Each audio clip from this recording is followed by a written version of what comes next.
आज या ठिकाणी कुसुमताई गायकवाड यांच्या स्मृती दिनाच्या निमित्ताने पुरस्कार वितरणाचा कार्यक्रम ठेवलेला आहे। या कार्यक्रमासाठी उपस्थित असलेल्या आयटकच्या नेत्या, भारतीय कम्युनिस्ट पक्षाच्या नेत्या कॉम्रेड बदली रावत, भारतीय कम्युनिस्ट पक्षाचे राज्य सचिव कॉम्रेड राजू देसले,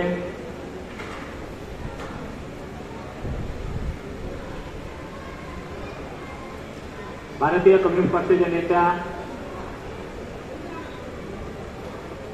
कॉम्रेड साधनाताई गायकवाड,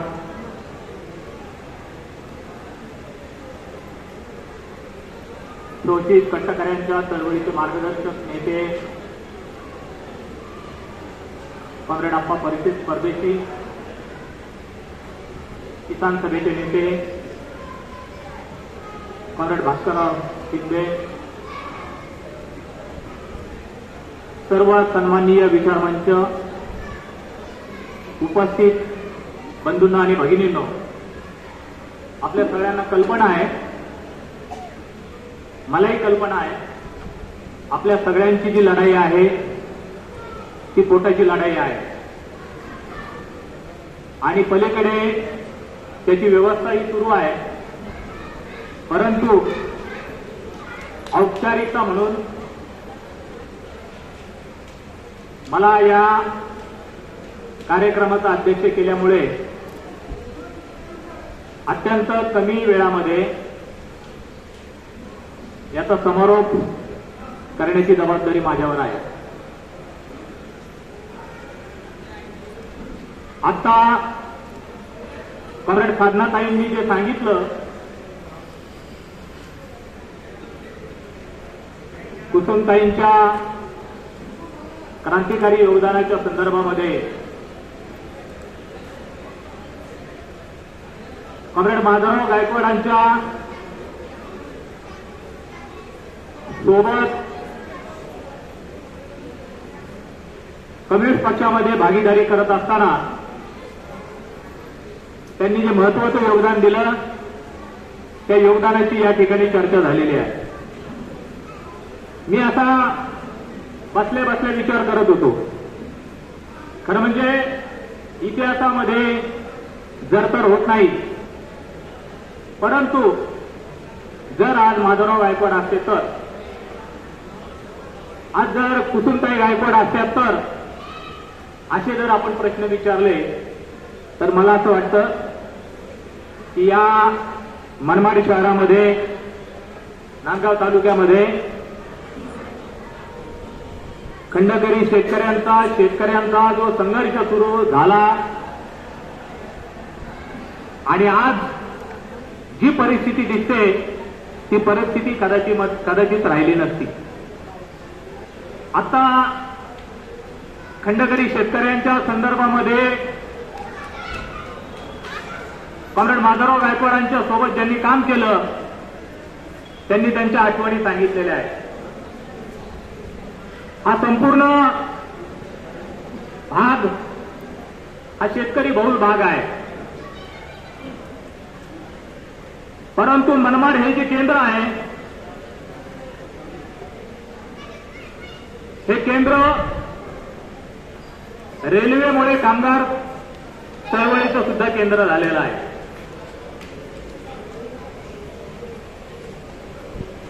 हे ज्या वेळेला आम्ही विचार करतो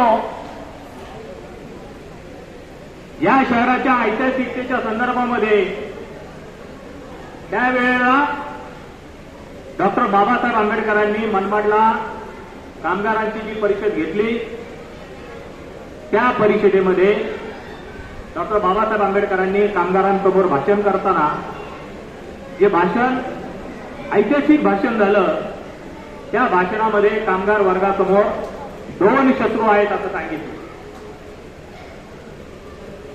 एक शत्रू आहे भांडवलदार वर्ग आणि दुसरं शत्रू आहे ब्राह्मणशाही. हे जे ऐतिहासिक भाषण आहे हे मनमाड शहराची खरी ओळख आहे, हे आपण लक्षात घेतलं पाहिजे. आणि हा जो वारसा आहे तो वारसा कॉम्रेड माधवरावांनी आणि त्यांच्या सहकारी कॉम्रेड कुसुमताई यांनी अखेरपर्यंत जपला. आपल्याला कल्पना आहे कम्युनिस्ट चळवळीमध्ये कामगार आणि शेतकऱ्यांचं राज्य आणण्याची संकल्पना घेऊन, स्वप्न घेऊन अनेक नेत्यांनी योगदान दिलं, आपलं संपूर्ण आयुष्य पणाला लावलं. कॉम्रेड माधवराव गायकवाड यांनी या संपूर्ण विभागामध्ये शेतकऱ्यांची चळवळ केली आणि ती चळवळ यशस्वी केली. आपल्या हयातीमध्ये त्यांनी खंडकरी शेतकऱ्यांना जमिनी मिळवून दिल्या. आज त्या संपूर्ण लढ्याच्या आठवणी ताज्या आहेत. त्यातली काही लोक आज सुद्धा जिवंत आहेत, त्या लढ्याची ते साक्ष देतात. परंतु हा जो शेतकऱ्यांचा लढा आहे, हा शेतकऱ्यांचा लढा बदलत्या परिस्थितीमध्ये संपलेला आहे. तो लढा पुन्हा आपल्याला उभा करावा लागेल, हे कॉम्रेड कुसुमताई आणि माधवरावांना खरी श्रद्धांजली ठरते. त्यांचे विचार जर आपल्याला पुढे न्यायचे असतील तर त्यांनी जे जे लढे दिले, जो विचार केला, तो विचार पुन्हा प्रस्थापित करण्यासाठी आपण काय करू शकतो याचा आपण या निमित्ताने विचार केला पाहिजे. कॉम्रेड बबली रावत यांनी सांगितलं अत्यंत समर्पक शब्दामध्ये, या देशामध्ये